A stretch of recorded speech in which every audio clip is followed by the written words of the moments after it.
Hello, I'm Kell and this is another Photoshop tutorial. Not that there's a whole bunch in front of this one, but if you have seen them, then it makes more sense to say another Photoshop tutorial.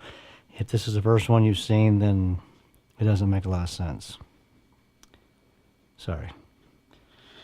I'm going to open up an image I took with a Nikon D90, and I'm going to show you how to do HDR photography with one exposure. Normally done with 3 exposures in camera.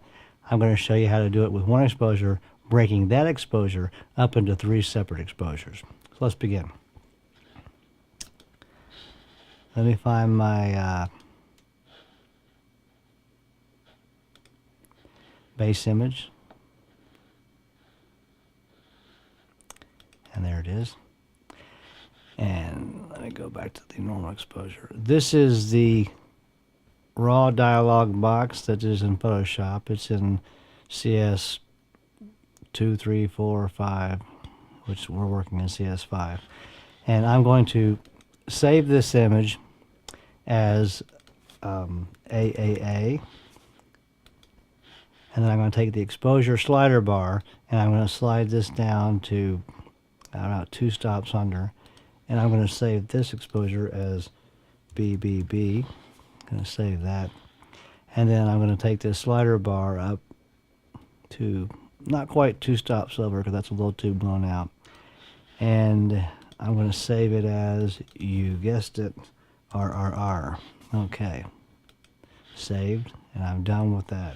Now we're going to go straight into Photomatic Pro, which I have to go into my applications folder and launch. There it is. Okay. So now we're in Photomatic Pro. I'm going to find these 3 images that I just took. And there's TTT. There's AAA. There's BBB. And there's RRR. Okay. I'll load these in. Okay. And sometimes you have to help Photomatic out because it wants to guess the exposures for you. And we had about 2 stops over and 2 stops under. Clicking OK. You really don't need to do too much here because you don't have separate exposures. All of this has come from one root base exposure. So we're going to process it. And this just takes a few seconds. It kind of depends on how much RAM your computer has, but that's getting a little too geeky. So let's give it a second here.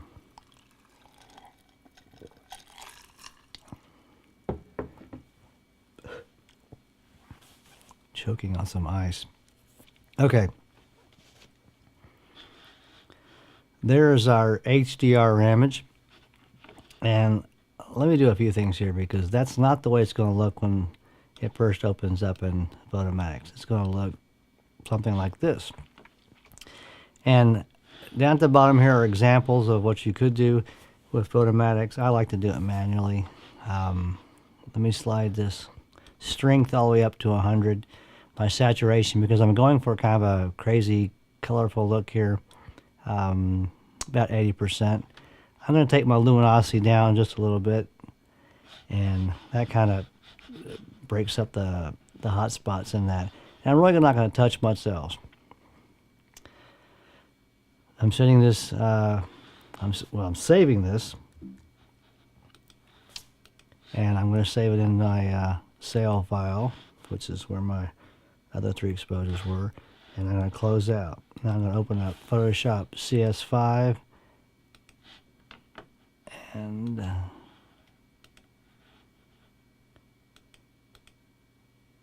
okay, there we go.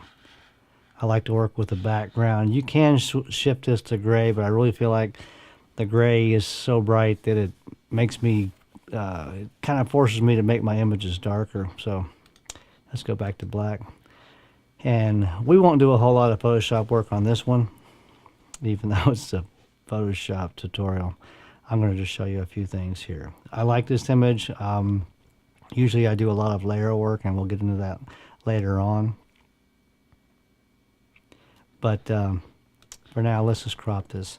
There's a lot of extra negative space at the top and the bottom of this image. So I'm going to crop it, leaving enough information at the top and bottom. And there we go. And let me go to gray just for a second because I'm going to add what I call movie bars. It just kind of gives it that 16 by 9 look.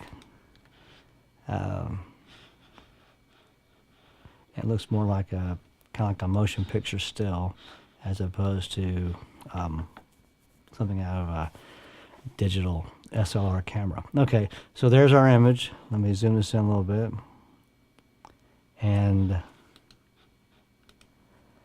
that's how you do an HDR image from one exposure. Anyway, I hope this was helpful and you enjoyed it, and I'll try to do a more complicated one next time. Anyway, thank you for watching. Bye. That was wonderful. Bravo! I loved it. Oh, it was great. Well, it was pretty good. Well, it wasn't bad. Well, there were parts of it that weren't very good, It though. could have been a lot better. I didn't really like it. It was pretty terrible.